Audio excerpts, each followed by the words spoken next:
Y'all, I'm good at Made Up today. So that must mean that my guest is super special. And he is actually, my guest is not really a guest. He's a good friend of mine. And now we get to crisscross paths on the podcast. If you don't know who Dr. Eric Mason is, where have you been? What rock have you been living under?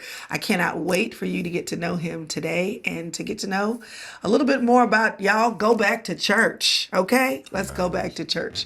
Welcome, Dr. Eric Mason, to the podcast. Thank you for having me on, young lady. The brother that's joining the Sister Circle podcast. Yeah, the Sister Circle cup is here. Listen, you even wore your yellow. What is happening? Hey, man, it's showing love, showing love. You feel me? Matchy match. Yeah. Okay. I'm 53. So, 28 years? So that was a good 25 or 26. 30. 30? 1995. That's when I came here. And that's when we met. And that was 30 years ago. So, got here in 95, 97, got hitched. So, Yeah. So, you left us twice. And you ended up in Philly. I remember Daddy went to, years ago, went to visit the church, and he came back and he was telling Mommy, he said, yeah. He said, Eric, he's really doing it in the inner city. Like he's in the for real. He just was like, he in the real city. He wanted to say, he didn't know how to put it. He said, he in the trenches. In the trenches. He's in the trenches. Yeah. But been pastor. How long is it? How old is the church? It's about to be 20 years old next year. Okay. Just turned 19, so. Wow. Yep. That makes you old for real. Oh, man. You pastor. It's weird. For 20 years. You know what I'm saying? And a church planner. That's extra special. Extra. You got to be extra crazy. Okay. How many books have you written? 9. So you're an author 9 times over, an earned doctorate, been pastoring for 20 years, been married for... It's about to be 28 in 2 months. 28 years. December 20th. You have 1 million children. Do you feel like I'm Dr. Mason? Like people, there's a version of Eric Mason that people don't know, but they know Dr. Mason, author Mason, educated Mason. I got to look up what you talked about when you did your Instagram live. I mean, you know what I'm saying? Like, does that hit you the way it's hitting me? I remember years ago, a guy, and it's kind of weird now. This was years ago when we were planting the church, and we were a few years in, and he's in JB, who planted Fellowship Memphis with Brown DeRitz. He said, Eric, I don't know if you know it, but what you're doing, a lot of guys around the country are watching what you're doing. And so you need to figure out how God wants you to steward your influence. That's the first time somebody told me that. Well, I was like, what are you talking about? So I'm raising money. My wife got cancer. Like, what are you talking about? I didn't even think about that. And so, and then like this last year has been very weird. Because, well, first off, a lot of my spiritual children call me Pop, which is, I call Dr. Evans dad. Correct. That's what I'm saying. It's the passing of the mantle. Yeah, and so, but then the other thing is, brother was like, people's like, they say, I don't see myself. And they said that's good and it's bad, on both ends. And so I'm trying to figure it out. I would like to be absent. I would like to be Dr. Evans absent-minded about it, because Doc knows but don't know. And so he don't care about, he sure don't. All of that, And so I want to make sure that if I begin to see it, that I have that kind of disposition where I don't believe the likes or the dislikes, because you can't live by either. You just don't read your own but encouragement is important, but I want encouragement. I want to have enough encouragement to run the race, but I don't want to have encouragement that turns into my identity, because once I live and die by what people say, you're in trouble, and your identity is no longer in Christ, is what people say about you. And so, because listen, one day, I lost, it was a few, I did something in May. I lost like 3,000 followers. 3,000 followers, like in one day. Just because of something you said? Something I said. And then next thing I know, now it went up 700 followers. Followers. But I'm just saying, you don't know. Right. If you live and die by the comment section, if you live and die by how many followers, this is not for you. Because ministry, the enemy knows, he's a master psychologist. he knows the ebbs and flows of the buttons to push in your life, and you don't even have to be in ministry. This is not even just I was for about to say, ministry it's just people. about you being in alignment with being obedient and Yeah. walking a surrendered Yeah, life. every Christian is going to deal with they are just as there are God, God assigns if we want to say angelic forces to you, there's also an assignment of the enemy on that same path trying to study you to kind. That's why he prowls. He goes across the earth. They looking around like, and they got a folder on you. Like they got a folder on you with your, and you gotta and man, you gotta be. That's why self-awareness is one of the most important things to have, because if you're not self-aware in a good and a bad way, you won't know what type of battle strategy to develop. And the average person, like one of the things, that's why this culture is interesting, because millennials, what I love about millennials, they was the first, particularly in the African American community, introduced us to, y'all need to go to counseling. Everybody needs counseling, right? I know you must say something. And so this is like counseling, but now we've gotten to the point where we have molested counseling language. Because they was asking me about that last night at the young adult event, and I was like, "There's true trauma, and I want to affirm people who have gone through rape, Correct. all different things." Yes. I said, "But some of y'all, it's not trauma. You just don't want to repent." I said, "A rebuke." I said, "You guys gotta stop being baby pamper soft." You know what I'm saying? You need to be able to receive retorts. But this is what happens when you've lived long enough. You've lived long enough to see the pendulum swing. Absolutely. Because you can see it swing from Absolutely. an unwillingness to recognize any kind of trauma. Forget Yeah. the language, just Yeah. the unwillingness to say a person is hurting, and beyond them not checking all the boxes. Like we need to handle somebody gently with white gloves. What do they need? What, like Absolutely. all that. Absolutely. But then it went to the whole other thing where I think we're overly sensitive, That's and that because has left people. that's because overcorrection is the enemy of balance and health. When you overcorrect, you don't even realize you're still creating another problem. Right. Yeah, Okay, so let's stick a pin right there. yeah, Because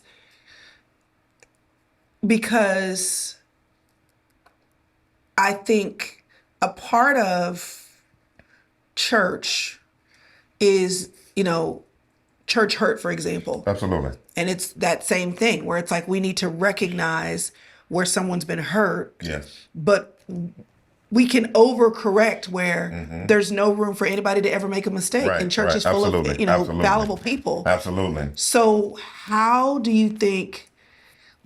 you think our expectations should be of church when it comes to our personal well-being? Church is the only place that gets written off for failing someone permanently.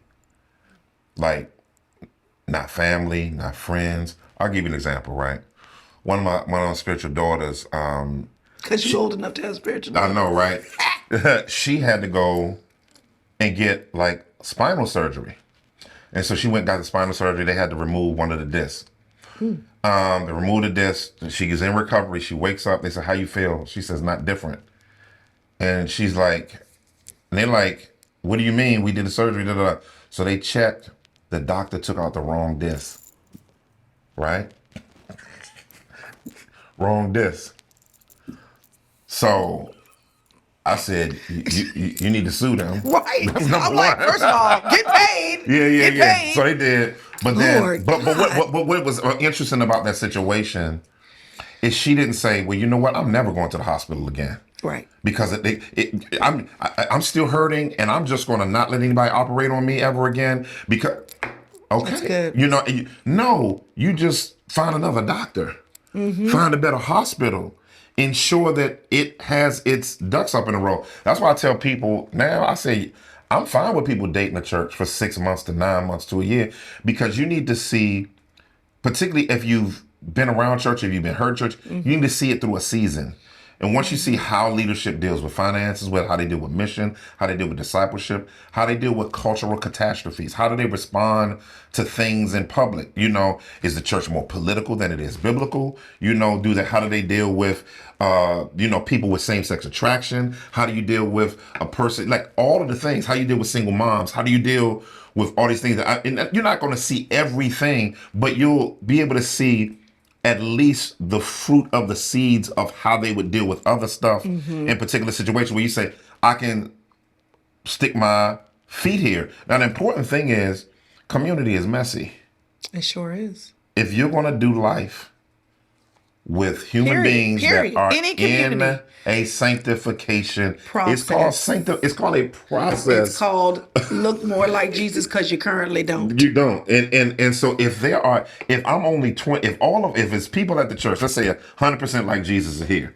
If you got people that's 5% like Jesus, 10%, 20%, 25%, there's a lot of not like Jesus in this right here. This means you're going to get hurt because we're all on this path. That's what the Bible said. This is the will of God, your sanctification, right? And so this is a big thing that I think that we've done damage with in the church is we've taught personal relationship with Jesus Christ. And I understand what people say when they say that, but it cuts off, it's only giving you part of the gospel. The gospel isn't just I love Jesus in my prayer closet. Absolutely. He buys back your relationship with Christ, but he also places you into a community of people. And so the church you weren't even, one of the first things that God said wasn't good was that we not be alone. And it wasn't just marriage. That was about global community. That's why he said, be fruitful, multiply, fill the earth, subdue it, create human flourishing, build communities where people are able to mutually endeavor together for my glory while you reflect me. And so coming into church, you got to say, I'm not going to wear my heart on my sleeve, but I am going to understand, there's certain things that are non-negotiables, like that I'm leaving over this, but now people are hair trigger. Hair trigger. If you say something they don't like, yeah, they just leave. And it's like I'll have people that come to church and I'll be like, they'll be like, I've been in this long enough to know you bigging me up now. Let me do one thing you don't like. If you talking about the other pastor, give me one strike, right? And one of the things I've told people, I said, you need to go back. Some of y'all are not healed. And I said, I'm not saying you got to go back and stay at your old church, but if they're open to it, you need to reconcile, because having a pattern of a lack of reconciliation is an extreme growth issue, because that means you'll never grow in relationships if you write every person off that hurt you. And let's get this straight. You're gonna hurt people too. But whether you're doing it intentionally or unintentionally, absolutely, it's just the way it works. That's so important, but that's so important to understand. And so as you grow in those seasons, and you know what you can live with, and you know what you can live without. And so I think though, people in this season have more, everything's a non-negotiable, right? And so I just believe that we need a healthier outlook on church, particularly post-pandemic, where people are reconfiguring, the church is reconfiguring what is church? Deconstructing what is it? What is church? What is church? Like, can I just have my home church? Yep. Can I just have my Bible? Online members. I think Jackie said William Augusto. I just found out what that is. What is that? It's music. It's worship music or something, right? The younger generation, they be teaching you stuff. So they talk. I got my William Augusto. I got my prayer life, and I can do life on my own. It's impossible. Yeah, because as crazy as I am, I need somebody to pull up, Do you want to live a life you love? Do you need help doing that? Well, my name is Chrystal Evans Hurst, and I've created a tool that will help you to do just that. It takes the best of a planner and combines it with the best of your own personal coach, and it puts it in one place. This is the Full Circle Planner, and it will give you the right questions at the right time to help you get the right answers so you can own your life. Get your Full Circle Planner today. What we were talking about with the therapy and what you're talking about with church, the balance with both of them is that acknowledging my needs and acknowledging my pain does not absolve me of the process with other people. Absolutely. And taking the door where it feels easier. Yeah. Is not necessary. And not that therapy is easy, but taking the door that feels easier, which is leaving the things that caused pain, isn't necessarily the answer. So when someone is trying to figure out church and deconstruction, I even made mention of that word, like that can mean so many different things to different people. Yeah. Somebody who is chasing after God, they have been hurt, got questions about church, not even sure if organized religion is necessary. Definitely Western religion and Eastern Christianity is two completely different things in terms of experience. Right. But there is a tenderness about them. What is your invitation to that person who is really afraid? Yeah, I would say number one, your feelings are real. Feelings That's are real. good therapy. Your feelings. Your feelings are real. That's good therapy talk. Your feelings are real, but I think that you have to allow yourself in the spaces within a local community where you're able to ease yourself in. Like if it's a small group, if you're taking a class and you're just going to sit in on the class, if you're going to join a ministry, and because a lot of times community happens in the context of serving. I mean, expressions of praise, like we were like That was the small group. that was Listen, it. We sang in the we did choir. devotions. Yep. We did prayer We when hung people out. when people were sick. We spent holidays together. Listen, we watched videos. We sure did. I mean, not video shows. Yeah. Yeah. I mean, so Hanging out. but it was natural, Right. and some of the when you're around that organic, not just the organized stuff, but the organic relationships that you build, is just so important. And I think that most of the ways, because people are always like, how do I get discipled? What do I do? And I said, be known. What? You don't mean you have a standing 7 a.m. coffee meeting with You every know what I'm person who saying? you're discipling? Be known. Like I didn't ask Pop to I never asked him to disciple me. I never expected him to. But I was in the vicinity of him. And you Acho, placed yourself absolutely. in that vicinity. I was Acho, Wayne Mitchell, Dr. Evans, like Hawk, Pastor Hawkins. Like I put myself in, and I'm not even. That was just the ministers. That's not even the layers of godly people that was at the church in general. But then our relationships with our peer group, we had a lot of accountability. I'll never forget this. You probably don't even remember this. I just married Yvette, and I was very affectionate, and I remember you came up to me. Oh God. And you said, Eric, you're married now. And I'll never forget that. And I said, Did? it was so convicting, and I knew exactly what you meant, and it. Oh, you're saying like just your expression. The way I was with women. Yes, I did. Yes, because I Oh wasn't. Lord, I was Mother Chrystal back then. Yeah. You was like, you just tapped me on the hand. You was like, Eric, you're married, and I was like, you know what? Thank That is you. hilarious. Yeah, but that was peer group community, Right, and I wasn't like, see, why y'all always thinking men trying to get at women? Like, you know what I'm saying? Like, I was just like, oh. But both going and coming, like it could be received because there was relationship. Absolutely. And it could be received because with relationship, there's love, there's care. So the resistance to feeling judged is little to none because you're not it's not a reactionary. We Gen X. And there's that too. We drank from the water hose outside. I was telling some people, I was like, yeah, we drinking our water hose, fire hydrants was our pool. Listen. You feel, so I'm just kind of like. The best life ever. And I'm saying, like, you couldn't be in a choir when I was growing up and have thin skin. Because the choir director. Because you can sing or you can't sing. Down the third row. You don't need to be in front of the mic. They're going to say, come up. Get out from under the mic. You need to be in between the two mics. Yeah. And so it was like, and I'm not, but I think that. That's so funny. I don't remember that. I don't remember that. But it sounds like something I would. Yeah. And I mean, and so I always cherished, some of the best people that I know are Christians. The most loving people I know are Christians. Some of them are in a nuclear family. Some of them are single moms, single dads, single people. Some of the best people that I know are Christians. And I've been around healthy and unhealthy church. I've been in church that's healthy that have unhealthy things within it. And so I just feel like particularly in our community, that we hold the church to a high standard. Because somebody would hear what you just said and say that's actually the opposite of my experience. Really? The Christians that I Yeah. know Yeah, of are course. whack. Yeah. They're off. They're off the chain. They're not kind. They're not loving. They're super judgmental. Yeah.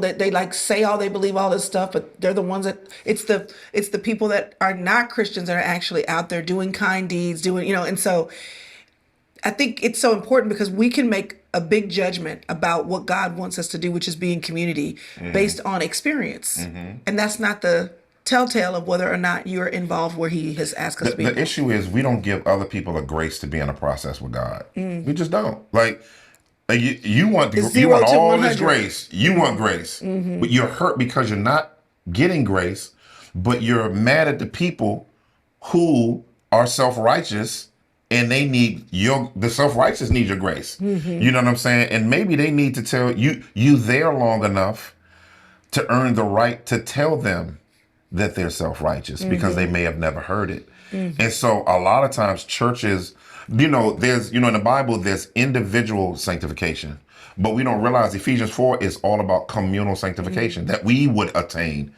to the full measure of Christ as a community. If you're not in a church long enough, in a community long enough to endure with the ebbs and flows of boards and ministry leaders, and you know what I'm saying? You'll call you say, I'm called here and I'm going to not be a nag. Have you spent a season of your life praying about your complaints?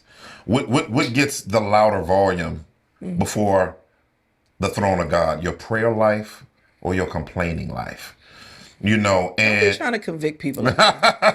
because people tend to give up on stuff they never prayed about. On a personal level and on a communal level. You just mad and you just went off. Have you ever got before God and sought him and like old school language, travailed? Travailed and on your knees and say, I am going to pray for a community, this community not to hurt any more people. I'm going to pray that we as believers become more welcoming. Matter of fact, and this is another thing that I'm upon. This is my current soapbox is this. I'm getting older, so I'm starting to get Tourette's. You understand? So I'm just telling y'all right now, like, I just be saying stuff. And I didn't understand what happens when you get older. You just care less about what people feel about what you say. Right. And the amount of energy it takes to self-edit. You're like, ain't nobody got time for that or the energy to do it. Because I told my church a few weeks ago, I said, you know what, y'all?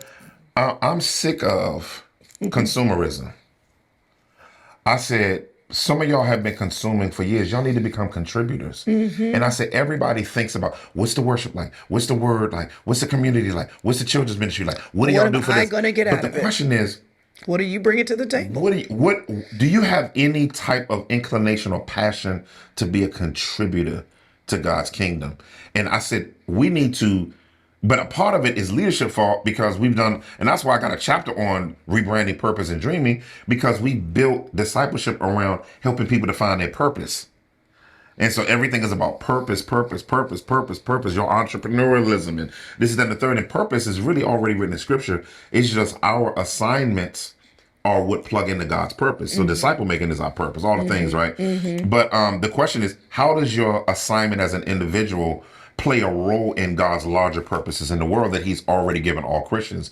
And so I think that a lot of times we've discipled people to believe the church is here to show you what you're supposed to be doing. And it's like, I think the church was here to help you look more like Jesus and for you to help what needs to be done in the earth on every single level. And so we're not making disciples like that though. And so it's a big curve. And like now, this is the big thing that generations are going to have to think about. So if you think about the boomers, Gen X, millennials, well, really it's two groups of millennials, older and younger millennials. That's right, there's a difference. Gen Z and Gen Alpha. When you look at all of those people, boomers funded everything. They sure did. They were the tithers. They were the servers. They locked the doors. They opened up the doors. Gen X, we were sick of going to church. So we were the doubting generation, and we wanted to get our, in our communities, get your blackness back, or whatever, in whatever community, right?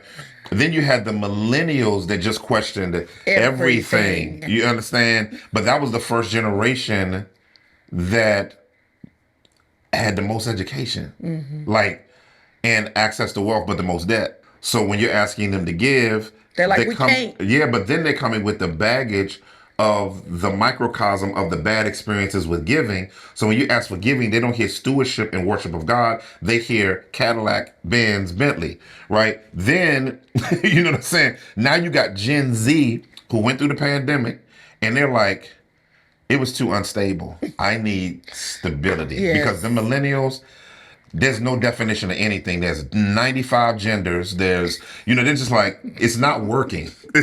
Listen, us trying to it's not working. So they're like, so that's why now Gen Z is coming to faith because they're like, astronomical rate, because they're like, none of that stuff was working with my millennial big brothers and big sisters and aunties.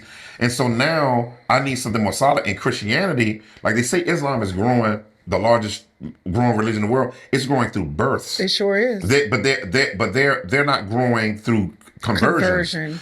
But Christianity is the fastest growing religion because people are like, the world, like people are like, what in the insanity is going on? When you open up TikTok, you got nothing has meaning anymore. And, and so now they're looking for, how do we solidify and get clarity on things? And so I think as the church is being, and the boomers, they tired now.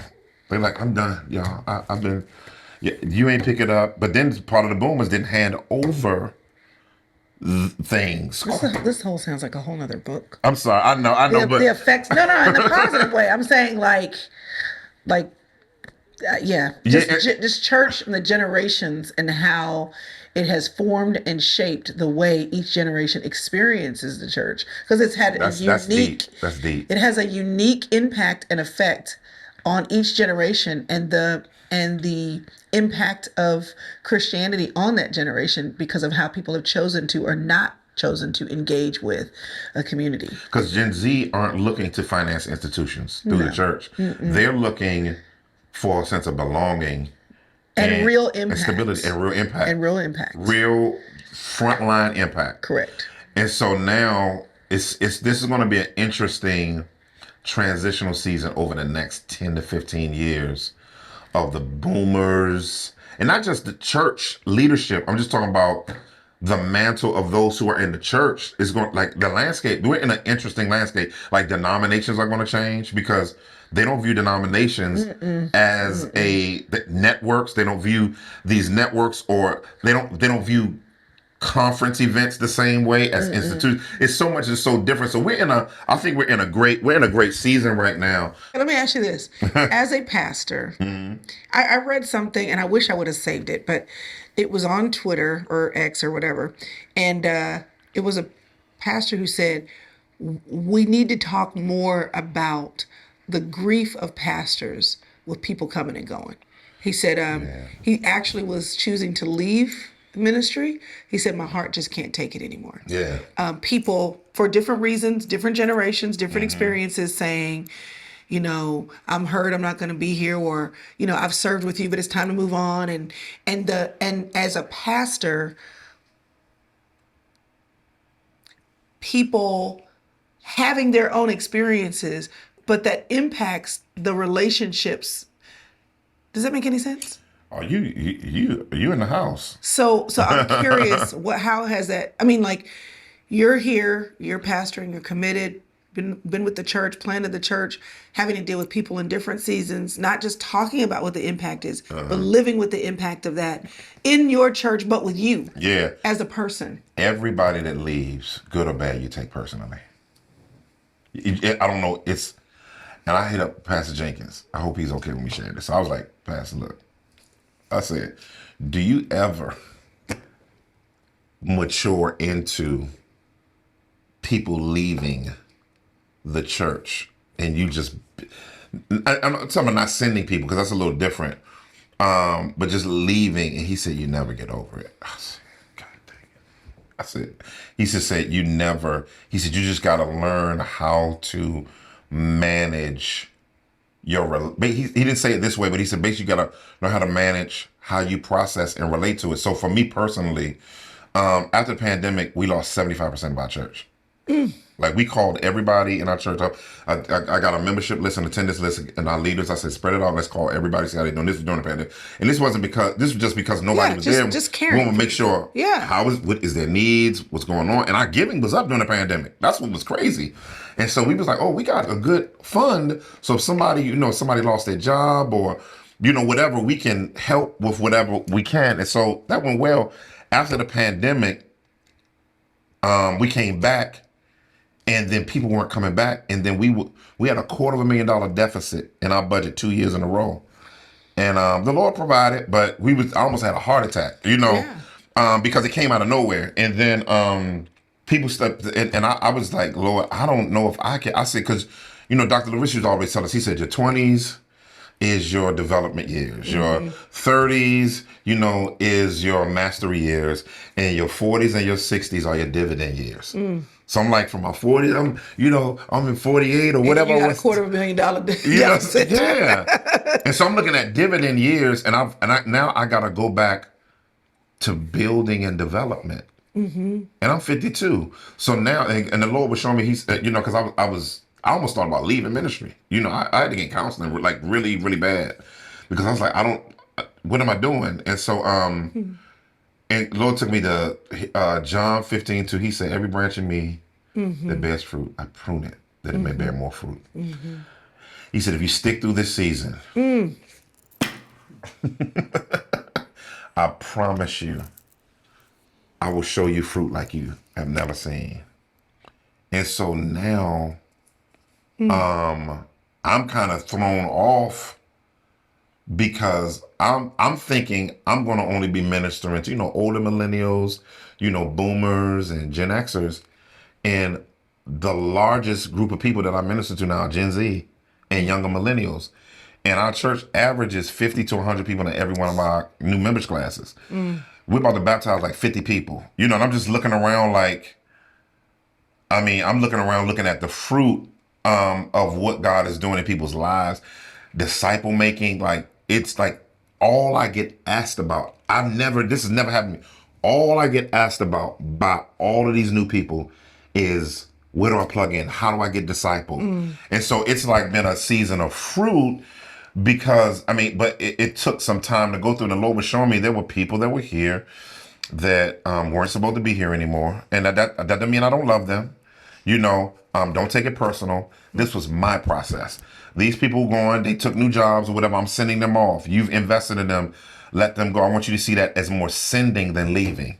And so God had to change my language around because a lot of times people don't know that leaders, pastors, leaders, whatever, if you lead an organization, if you lead a church, if you take the results personally, because it's like, the results is like, is this how you feel about me, God? When stuff is not going well? Is it because so you have this legalistic relationship with results, in which can kill you. Like, and over the last 10 years, I've had several pastor friends commit suicide. Because it's just too much. And I was just like, Lord, keep me from, allowing my identity to be measured by how well you use me. That's hard. Because you're in a constant feedback loop. Absolutely. Is what I'm doing helpful? Yes. Are people growing? Yes. Are people connecting? And if the feedback loop, based on whether that's attendance or somebody choosing to go to another church, says something is broken here, but you're pouring heart, sweat, blood, tears, money, life, minutes into the development of the individuals in your church and the church as a whole, those things hurt. Yeah, but somebody say, I'm not being fed. Yeah, that means I'm not a good preacher. Okay, so. But yeah. Rebranding the church. Yes. Restoring the image of God's people in the world. You wrote this because. Yeah, so it's a multiplicity of reasons. So because I have a lot of younger generation people in my church, and they want to know my opinion on everything. So they want to know what's your opinion on the red pill community? What's your opinion on what they said on the Breakfast Club? What's your opinion on what they said on the Joe Budden podcast? What's your opinion on what Joe Rogan said? And so what's your opinion on Pop the Balloon Challenge, Pastor? Can I go on Pop the Balloon Challenge? Literally, Oh Lord, literally, Jesus. right? So that's so I'm sitting up like, so I have to go. I end up going and I watch the shorts. And so I'm like, Jesus, what is going on in culture? I'm a boss chick, but you use another word. I'm a high value man, and I'm like, what in the world? So I'm getting into all of that. And so as I'm going into culture because I'm looking at it as a missiologist, so I'm going in like, this is what y'all are dealing with. Oh, the dating culture is boo boo. So I mean, wow. so I'm finding out what people are dealing with. I'm just finding out about everything. So I'm just swimming in. But in the midst of that, this is what I'm seeing: how people perceive the church, and I see how they perceive Christian women. I'm looking men and women, high body counts. I'm like, what's a high body count? I'm like, what's that? And so I have to look up. That's not new. I didn't use that language. Oh, okay. What I'm seeing is how white Christians who became atheists view the church, who grew up in North Dallas evangelical culture, yes, and how they now view the church. Yes. I see Asians who grew up in very legalistic culture and how they view Christianity, like Koreans who grew up, because Korean, they tight. Christian. Yeah. They tight. 65, so then you got African Americans who grew up in the black church, or then you got those who are mixed ethnicity who grew up in the church, and how they're viewed by this side. And then of course we got to go into the race stuff and how we view, right-wing politics. And then you got progressive ideologies. And then I'm listening to non-Christians process their view of the church. And I was like, man, we need to be made aware of how, like, we can't share the gospel and be a witness for Christ unless they respect our witness. And I'm like, if they don't respect our witness, we can't preach the gospel. We can't transform the world. We can't grow the kingdom. And so I picked several systemic areas that I saw over the last 10 years that I believe were things that I think the church needs an overhauling. So when I say rebranding, I'm not saying recreate the church. I'm just talking about represent the vintage faith in a contemporary way. So when we talk about preaching and teaching, like all you hear on clips is, $1,000 offering or this and that and the third. So that's their perception of preaching and teaching. How rebranding leadership, rebranding purpose and dreaming, rebranding community, rebranding outreach. How do you become a brand ambassador and rebranding Jesus? Because you got all of these Jesus mysticism. Jesus was this and Jesus was that. The white man's religion. So this is all of this. And so how do we get these fundamental things and equip the church to be aware of what? Because what I'm talking about is not a perfect witness. I'm talking about a healthy witness. Right. And so that's what the book is about. How do leaders and then how believers take responsibility for making sure that there are no encumbrances in front of the product of the gospel. That's what I'm saying. Like, I can see how somebody would say, well, the church and the way the church is perceived is not my problem. Like, I can't control what the elder board does. Yeah. And, nobody's asking me how the services should be laid out. And I can't. And so I'm attending, and I don't really have, I'm involved in my small group, but I don't really have the capacity to make changes to the way people perceive the church. And so if somebody says that, because rebranding the church sounds like a big job. It is. So for the person who's going, that sounds great, but I mean, how would I have any orders? So Dr. Evans wrote a book it was first called What a Way to Live, but then it became the Kingdom Agenda. And the way he broke down spheres of government is some of the most important ways that Christians need to think about responsibility. So he talked about personal government, family government, community government, church government, and then so forth and so on. State. And so every sector of government you have to be responsible for. So the first rebranding you need to work on is you. You know what I'm saying? Like you. Then What's in your sphere? Your family, but then your community. And so if every Christian, it's not about the individual feeling the weight of the responsibility to do it on their own. It's about all of us feeling the responsibility to just follow through on our assignment.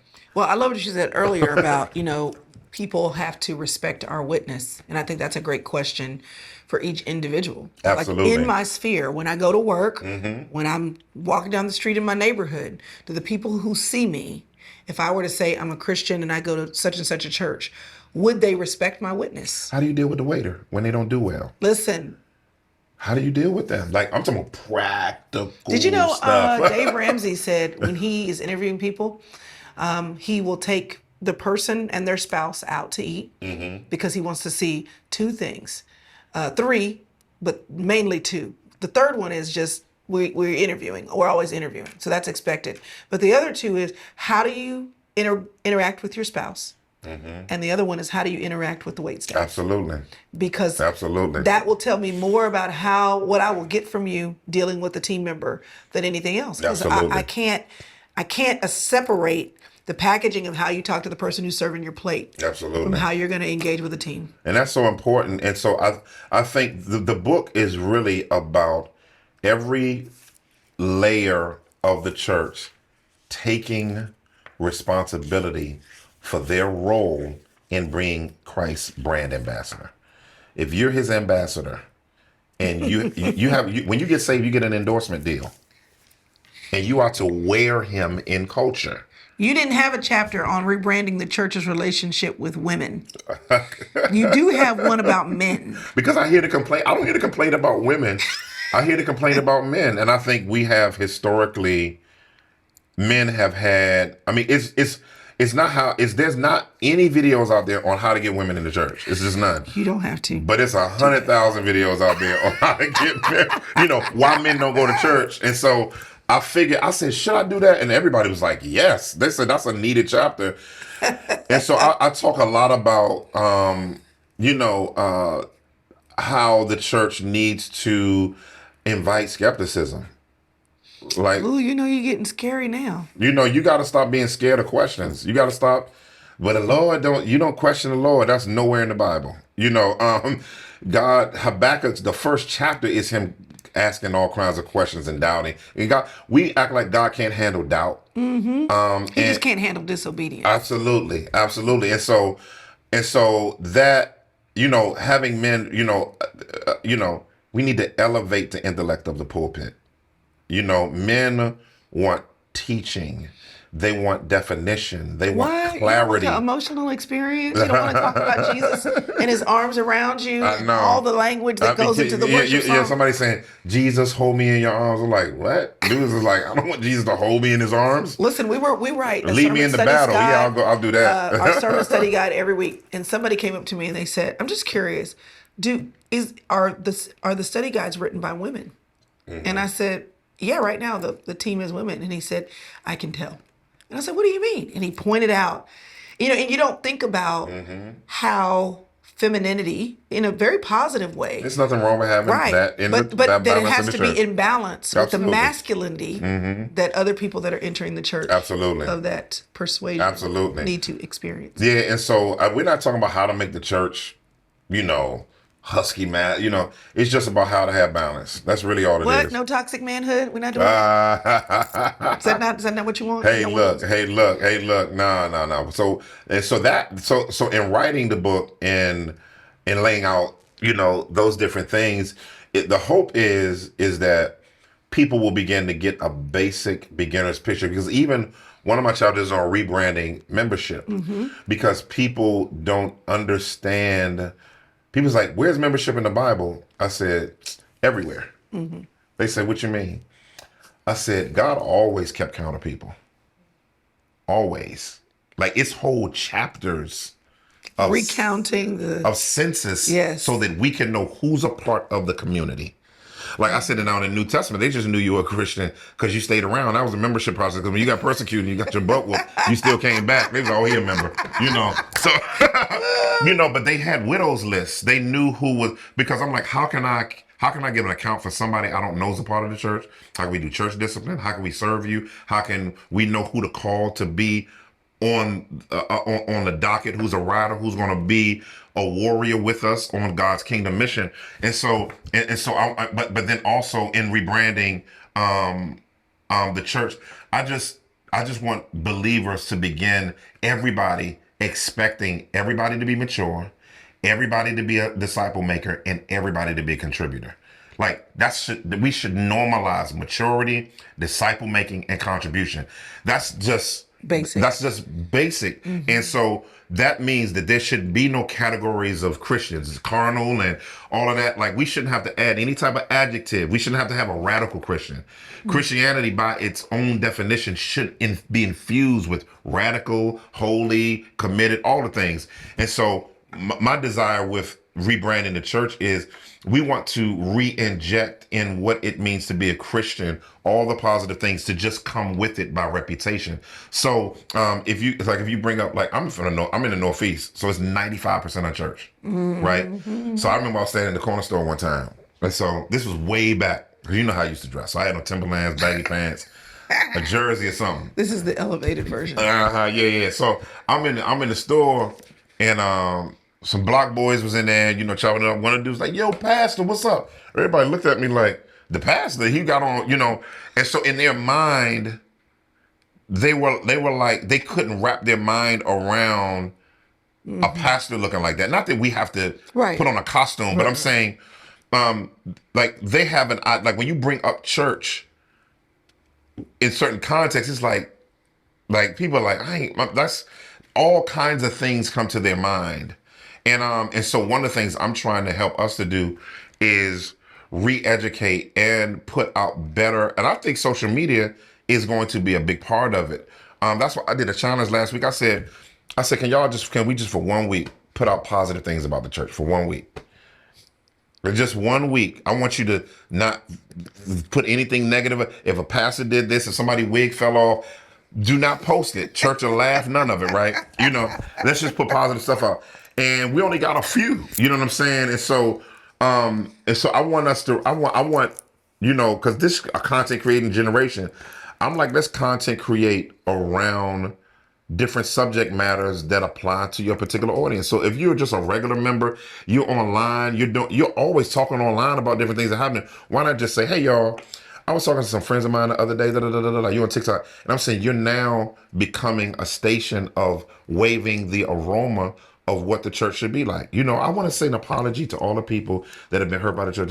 I want to, and we just began to saturate, because I believe that if Paul were here today, he would be on social media, because letters was the social media back then. You understand? So I'm not saying the social media would be scripture, but I am saying that whatever mechanism that he could use to get our information that maximizes contact and impact, he would do it. So in my community, in my neighborhood, it's a lot of churches around that are dying.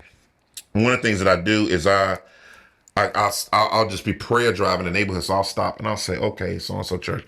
I'll take out my phone and I'll look them up, because there's something I'm looking for. I'm looking for their digital footprint, because that tells me a lot about their missiology, what they're thinking about. If you use that word twice, define it. Missiology. Yeah, missiology is the art and science of taking the gospel into the culture in order to transform the culture by speaking in the culture's language. So one of the things you're saying, social media, digital footprint, is a part of the culture's language. Yeah. And so if I go on and your website is your Facebook page, listen, I'm telling you, you're dying. Okay. Yes. And so, like I mean, and I'm not saying you got to be all savvy, because I'm the 52-year-old guy. All my media team is Gen Z and millennials, and like you just said, I just walk into the podcast. What generation the young ladies in here are? Nobody in here is Gen X. Yes, that's what I'm saying. Even what you were describing earlier about the generations, it's so important. Because if you're Boomer, Gen Xer, you don't need to do it. You need to. That's an opportunity for another generation to engage. Same for money. Yes, I give you wisdom. You help me with savvy. Same for money. Absolutely. Because there are some people that are like, the best thing I could do is find good soil to invest my finances from a stewardship perspective, Absolutely. which I'm sure if you do fundraising that you find that there are people who are like, I'm actually just looking for ministries Yes. to sow seed into. Yeah. And so I think that that's important. And I'm not trying to beat up, the dying church kind of Yeah, thing, you're but just saying, but that you can't ignore that as a sign. you can't say, I don't like social. You can't say that. I don't like technology. You can't say, I don't like AI. It's coming. The church is Here. it's here. It's like, bro, the church is like 40 years behind culture. We got to stop doing that. And I think that and I'm not saying we're trusting in technology, but I think we use it as a tool. We don't realize, our first, papyri that they wrote on, that's technology. That was technology. Codices, when they turned codices, those were the first books. That's technology. Romans Road, that's a technology. Riding a boat to Cyprus was technology. I mean, they use the technology to get stuff done. And I think that it is, I mean, you don't even have to have a mega church nowadays to be able to just have a powerful digital imprint. And this is the last thing I'll say on that is, churches have to stop thinking their immediate community anymore, because people don't function like that anymore. They function regionally. And so now you gotta, when you're doing evangelism, when you're doing outreach, you gotta think regional. We gotta be aware of just how expansive and quick you can't, one of the things the church has to stop doing is complaining about expansion and growth, and start looking at it as an opportunity for the gospel, for reaching people, for loving people, and for building resources and wealth. Like, teaching people about wealth. So nowadays, because with a regular job, a lot of people need a side gig. Whole side hustle. When I first came to Dallas, you could buy a 4-bedroom, 2.5 bath house for $80 grand. Now you're showing your age again. $80,000. I'm just kicking myself that I ain't buy one. Same. You know what I'm saying? Same. And now that same house is $500,000. That's correct. We bought our house about 8 years ago, so we had a good rate. Now somebody get married and they gotta buy a house, and the median is $450. $350, and then you can't have a stay-at-home mama no more, because everybody, so I'm just saying all of that to say, how are we training people for that type of world? And how are you making disciples in that type of world? And so I think that we can't try to contain the expanse and growth of culture. I'm not saying we gotta keep up with it materialistically, but I do believe we have to be insightfully aware. Yeah. Like, that's what the Bible says. The sons of Issachar knew the times and knew what Israel ought to do. We should have our news feed in one hand and our Bible in the other hand, because you need to know what's going on, but you need to know what God says about what's going on. And that's the balance. That's the balance we got to play. Yeah. You love the church. I absolutely adore her, because every church that I've been in has been a cradle for us. It's been a cradle. Even when the hand that rocked the cradle made that cradle feel a little shaky for you, you still love it. Absolutely. Even like, I got, my friend wrote a book on church hurt. One of my sons in the ministry. It's nasty. It's a good book, but then he has one section on leadership hurt,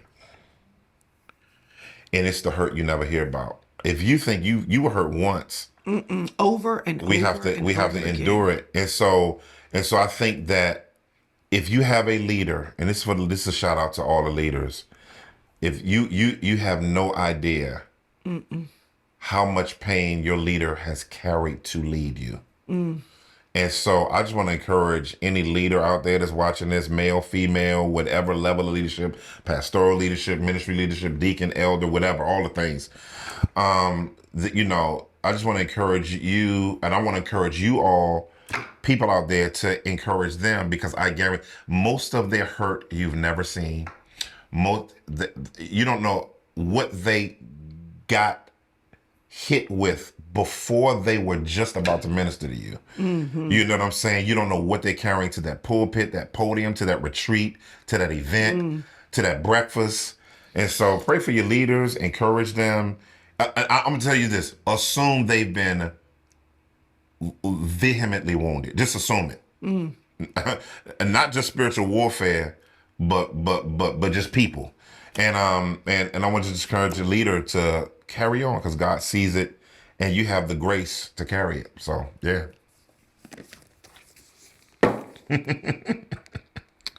We love the church. We are not perfect people, Absolutely. but we had a lot of fun in church.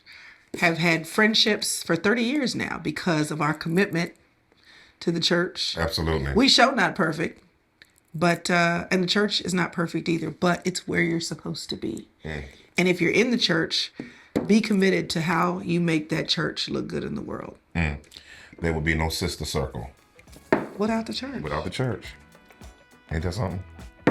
Love you. Love you. Love Betty over there doing her thing. Y'all, Dr. Eric Mason.